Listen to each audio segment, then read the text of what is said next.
नमस्कार स्टूडेंट्स, इस वीडियो में हम आपके बीच लेके आए हैं कक्षा 12 हिंदी के पेपर में बार बार पूछे जाने वाले 10 सबसे महत्वपूर्ण बहुविकल्पी प्रश्न लेके आए हैं। तो चलिए वीडियो को स्टार्ट करते हैं और एक एक बहुविकल्पी प्रश्न को देख लेते हैं जो आपके बोर्ड पेपर के लिए महत्वपूर्ण है। तो देखिए, सबसे पहला बहुविकल्पी प्रश्न है, प्रश्न नंबर क है, पर्दा कहानी के लेखक हैं। तो पर्दा कहानी के लेखक कौन है? इस प्रकार से 4 ऑप्शन दिए रहेंगे, यानी कल 18 फरवरी को। और आपका जो इसका राइट आंसर होगा वह ऑप्शन नंबर चौथा होगा, यशपाल। यानी पर्दा कहानी के लेखक कौन है? तो यशपाल जी हैं। और देखिए, पर्दा किस विधा की रचना है? तो वह कहानी विधा की रचना है। यहाँ से भी आपका एक प्रश्न बनता है कि पर्दा किस विधा की रचना है? तो कहानी विधा की रचना है। इस प्रकार से प्रश्न पूछा जाता है। बाकी प्रेमचंद उपन्यासकार हैं, इन्हें उपन्यासकार कहा जाता है प्रेमचंद जी को। और जयशंकर प्रसाद जी की रचना जैसे कामायनी एक महाकाव्य इन्होंने लिखा है, जयशंकर प्रसाद जी। और जयशंकर प्रसाद जी छायावाद के प्रवर्तक कहे जाते हैं। और जयशंकर प्रसाद जी कई काव्य रचनाएं लिखे, जैसे झरना हो गया, लहर हो गया, प्रेम, पथिक, आंसू आदि जैसी रचनाएं हो गई। तो पर्दा कहानी के लेखक कौन है? तो यशपाल जी हैं। ऑप्शन नंबर चौथा इसका राइट आंसर हो जाएगा।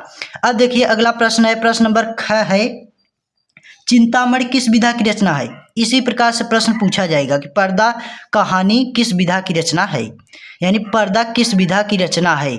इस प्रकार से प्रश्न पूछा जाएगा। तो देखिए, यहाँ भी पूछा गया है चिंतामणि किस विधा की रचना है? तो चिंतामणि निबंध विधा की रचना है। इसका जो राइट आंसर होगा वह ऑप्शन नंबर तीसरा होगा, निबंध विधा की रचना है चिंतामणि। और इसके लेखक कौन है? तो आचार्य रामचंद्र शुक्ल जी है। तो ये हो गया। अब देखिए, बाकी उपन्यासकार के रूप में मुंशी प्रेमचंद जी प्रसिद्ध है। तो इस प्रकार से आपका इसका जो राइट आंसर हो जाएगा वो ऑप्शन नंबर तीसरा हो जाएगा, निबंध। अब देखिए, अगला प्रश्न है, प्रश्न नंबर ग है, निम्नलिखित में से कौन सी रचना उपन्यास विधा की रचना है? आपको बताना है इनमें जो 4 ऑप्शन दिए गए हैं, 4 रचनाएं दिए गए हैं, इनमें में से वह कौन सी रचना है जो उपन्यास विधा की रचना है? तो 4 ऑप्शन इस प्रकार से दिए गए हैं, लेकिन इसका जो राइट आंसर होगा वह ऑप्शन नंबर दूसरा होगा, बाणभट्ट की आत्मकथा। यानी जो बाणभट्ट की आत्मकथा रचना है यह उपन्यास विधा की रचना है। और इसके लेखक कौन है? तो इसके लेखक हैं आचार्य हजारी प्रसाद द्विवेदी जी। और बाकी नीड़ का निर्माण फिर ये किसकी रचना है? तो ये हरिवंश राय बच्चन जी की रचना है। और तीसरा जो है कलम का सिपाही, यह किसकी रचना है? तो यह अमृत राय जी की रचना है, कलम का सिपाही। और पथ के साथी महादेवी वर्मा जी की यह रचना है। और महादेवी वर्मा जी भी छायावाद की कवित्री हैं। तो इस प्रकार से आपका जो राइट आंसर हो जाएगा वो ऑप्शन नंबर दूसरा हो जाएगा, बाणभट्ट की आत्मकथा। अब देखिए, अगला प्रश्न पूछा गया है, प्रश्न नंबर घ है, बोलगा से गंगा रचना के लेखक हैं। तो बोलगा से गंगा रचना के लेखक कौन है? तो आपके हैं राहुल साकृत्यायन जी बोलगा से गंगा रचना के लेखक हैं। तो इसका जो राइट आंसर हो जाएगा वो ऑप्शन नंबर तीसरा हो जाएगा, राहुल साकृत्यायन। बाकी अज्ञे जी को आप लोग जानते हैं, अज्ञे जी का पूरा नाम लिखिए, इस प्रकार से प्रश्न पूछा जाता है। तो अज्ञे जी का पूरा नाम सच्चिदानंद हीरानंद वात्स्यायन अज्ञे जी का पूरा नाम है। तो ये हो गया। इसका जो राइट आंसर हो जाएगा वो ऑप्शन नंबर तीसरा हो जाएगा। अब देखिए, अगला प्रश्न है, प्रश्न नंबर अंग है, वर्ण रत्नाकर के रचनाकार है। तो इस प्रकार से 4 ऑप्शन दिए रहेंगे। पहला है जैसे देखिए, पहला है मथुराराम शुक्ल, दूसरा है दौलत राम, तीसरा है ज्योतिश्वर ठाकुर और चौथा है राम प्रसाद निरंजनी। तो वर्ण रत्नाकर के रचनाकार कौन है? तो आपके हैं ज्योतिश्वर ठाकुर। ऑप्शन नंबर तीसरा इसका राइट आंसर हो जाएगा। अब देखिए, अगला प्रश्न है, प्रश्न नंबर 2 का है और ये पद्य के 5 प्रश्न है। और प्रश्न नंबर 2 का है, निम्नलिखित में से कौन सी रचना भारतीय युग में लिखी गई है? यानी आपको इन चारों ऑप्शनों में से बताना है वह कौन सी रचना है जो भारतीय युग में लिखा गया है। पहला है प्रेम माधुरी, दूसरा है कामायनी, तीसरा है निरुपमा, चौथा है युगवाणी। तो भारतीय युग में लिखी गई रचना प्रेम माधुरी है और यह भारतन हरिश्चंद्र जी की रचना है। प्रेम माधुरी भारतीय युग में लिखी गई रचना है। तो ऑप्शन नंबर पहला इसका राइट आंसर हो जाएगा। और बाकी कामायनी जयशंकर प्रसाद जी की महाकाव्य है। और जयशंकर प्रसाद जी ने कई रचनाएं लिखी हैं, काव्य संग्रह जैसे उनके हो गए, झरना, लहर, प्रेम, पथिक, आंसू आदि जैसे काव्य रचनाएं हो गए। और जयशंकर प्रसाद जी छायावाद के प्रवर्तक कहे जाते हैं। आपको याद रखना है, प्रश्न पूछा जाता है छायावाद के प्रवर्तक किसे कहा जाता है? तो जयशंकर प्रसाद जी को कहा जाता है। बाकी युगवाणी ये सुमितंद्र पंत जी की रचना है। और देखिए, अगला प्रश्न है, प्रश्न नंबर ख है, निम्नलिखित में से कौन सा ग्रंथ रीतिकाल में लिखा गया है? यानी आपको बताना है वह कौन सा ग्रंथ रचना है जो रीतिकाल में लिखा गया है। पहला देखिए ऑप्शन है साकेत, दूसरा है उर्वशी, तीसरा है सूरसागर और चौथा है बिहारी सतसई।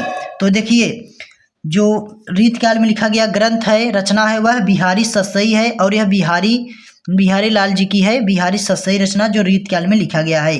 बाकी साकेत अयोध्या मैथिली शरण गुप्त जी की रचना है। और सूरसागर सूरदास जी की रचना है, उन्होंने 3 रचनाएं लिखी है, जैसे सूरसागर, सूरसारवली, साहित्य लहरी। और ये हो गए। अब देखिए अगला प्रश्न है, प्रश्न नंबर ग है, वैदेही वनवास के रचयिता हैं। तो इस प्रकार से 4 ऑप्शन दिए रहेंगे। पहला है देखिए अयोध्या सिंह उपाध्याय हरिऔध, दूसरा है जयशंकर प्रसाद, तीसरा है सूर्यकांत त्रिपाठी निराला, चौथा है मैथिली शरण गुप्त। तो देखिए वैदेही वनवास के रचयिता कौन है, तो आपके हैं अयोध्या सिंह उपाध्याय हरिऔध। ऑप्शन नंबर पहला इसका राइट आंसर हो जाएगा। बाकी जयशंकर प्रसाद जी आप लोग जानते ही हैं, छायावाद के प्रवर्तक कहे जाते हैं। और सूर्यकांत त्रिपाठी निराला भी छायावाद के हैं, छायावाद के इनको भी छायावाद का कहा जाता है। और अब देखिए अगला प्रश्न है, प्रश्न नंबर घ है, जयशंकर प्रसाद की किस रचना के नायक मनु है। यानी आपको बताना है जयशंकर प्रसाद जी जो कवि हैं, लेखक हैं, उन्हें दोनों कहा जाता है, कवि लेखक दोनों। तो जयशंकर प्रसाद जी जो है उन्होंने 4 मतलब कई रचनाएं लिखी हैं। इनमें 4 ऑप्शन दिए गए हैं, यानी 4 रचनाएं हैं जयशंकर प्रसाद जी की। लेकिन इनमें में से आपको बताना है वह कौन सी रचना है जिसके नायक अर्थात हीरो मनु हैं, तो आपको बताना है। तो देखिए पहला है प्रेम पथिक, दूसरा है झरना, तीसरा है कामायनी, चौथा है कानन कुसुम। तो देखिए कामायनी जो रचना है इसके नायक हीरो अर्थात मनु हैं। तो इसका जो राइट आंसर हो जाएगा वो ऑप्शन नंबर तीसरा हो जाएगा, कामायनी। अब देखिए अगला प्रश्न है, प्रश्न नंबर देखिए यहाँ से अगला प्रश्न है, प्रश्न नंबर अंग है, इनमें से कौन सी रचना छायावाद काल में रचित एक शोक गीत है। आपको बताना है, वेरी वेरी मोस्ट इंपॉर्टेंट ये क्वेश्चन है आपके लिए, ये आपको बताना है इनमें से कौन सी रचना छायावाद काल में रचित एक शोक गीत है। तो इसमें 4 ऑप्शन दिए गए हैं। पहला राम की शक्ति पूजा, दूसरा है मौन निमंत्रण, तीसरा है मौन निमंत्रण, तीसरा है सरोज स्मृति, चौथा है नौका विहार।